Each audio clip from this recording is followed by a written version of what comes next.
you've not only been recognized, but admired for the work you've done, and I'm really excited about your next term of office in the coming year. So thank you for being here this morning, and I'd like to turn it over to you for any remarks. Thank you very much. Good morning, everyone. It's not quite the afternoon yet. Thank you so much, and it is truly an honor to be here and to be back in Santa Cruz. And just by way of background, I lived here right after graduate school in the early to mid-'80s, and I was actually then Supervisor Patton's appointee to the County Public Health Commission.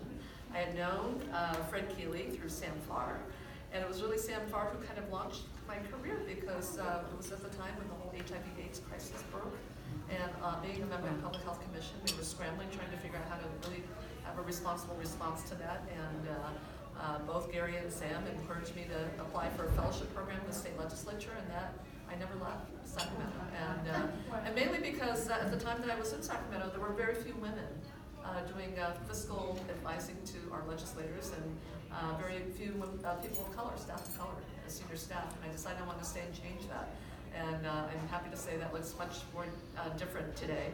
But I had the great opportunity to work with wonderful electeds and public servants like Fred Keeley, obviously Sam Farr, who's now our retired congressman, and so many others. And I've known Greg Larson actually through state party work from afar. So I've actually known Greg, I would say, for about 30 years now. And but I first really got to know Greg well when he became Controller Steve Wesley, one of my predecessors, Chief of Staff. And one of the things that I love about Greg, and I'm so happy he's running, and those of you who know and who are here to support him, thank you. And I think you'll agree with me that what's great about Greg is that he's always been helping other people, right? And all his experience in terms of managing cities and really being such an expert on so many issues that now are challenges for the city. I think we couldn't have a better gift than Greg Larson serving on the city council. And the other thing I will say, because we're in this environment now that's pretty politically volatile, and I'm not going to get into partisan politics, but the one thing I can say about Greg that you'll always get is stability. You can have your differences with him, but he is always the even demeanor. So what I'm going to say to you, Greg, is I think everybody knows that you're the smartest person in the room, but you're going to win because of your demeanor. And that people will really respect the fact that you're a consensus builder, you like to bring people together, and more importantly, you're going to be running and serving for the right reasons. And goodness knows, as we look across this nation, there's a lot motivating politics today.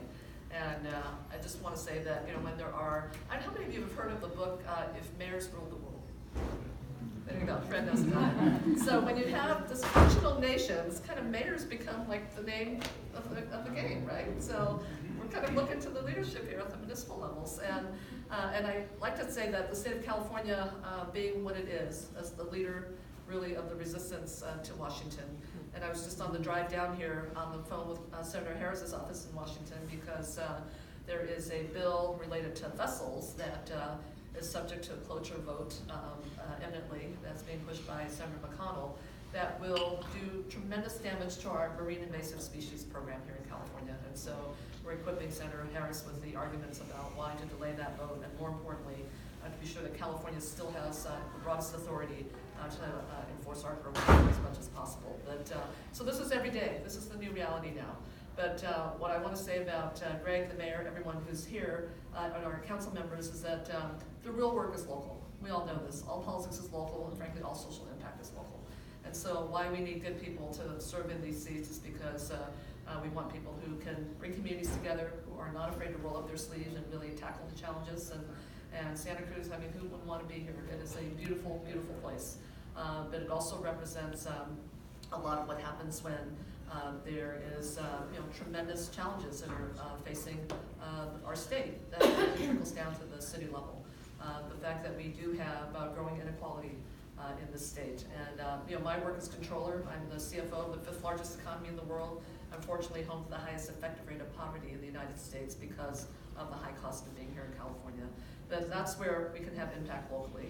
And to preserve the unique nature that is Santa Cruz that everyone knows and loves, to be sure that we have a thriving business community here that is one about creating opportunity, to be sure that we have sustainability in everything that we do. So nowhere else, I think, than just right here that we can feel already the effects of climate change and what that means in terms of our ecosystems around us, and certainly being on the coast. And then finally, when we look at the great diversity of our state, how we really put to work our precious human capital. And oftentimes I think that's the last to be considered in terms of how we're going to deal with these challenges. And I can say that Greg, having worked on so many of these issues with so many cities, at the end of the day, it is our people and how we're going to really value them and how we really give everyone equal opportunity that is going to really help us reach our potential and begin to solve some of the greatest challenges that we have. That's my hope as a CFO at the state level. And when I look to great leaders like our mayor, our council member, and to Greg now, that is my hope for the city of Santa Cruz. So it is really my delight and great pleasure to introduce your next council member on the Santa Cruz City Council, Greg Larson.